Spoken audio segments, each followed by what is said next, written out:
আচাৰ্য চাণক্যৰ কেইটামান নীতিৰ বিষয়ে আলোচনা কৰিবলৈ ওলাইছোঁ।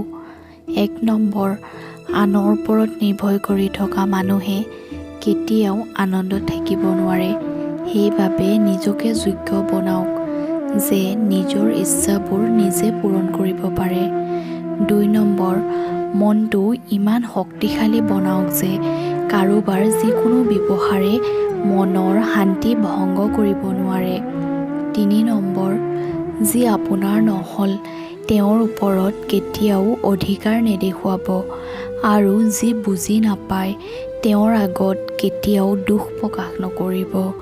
4 নম্বৰ, অহংকাৰে ভৰা কথা কৈ কাৰো অন্তৰত দুখ নিদিব।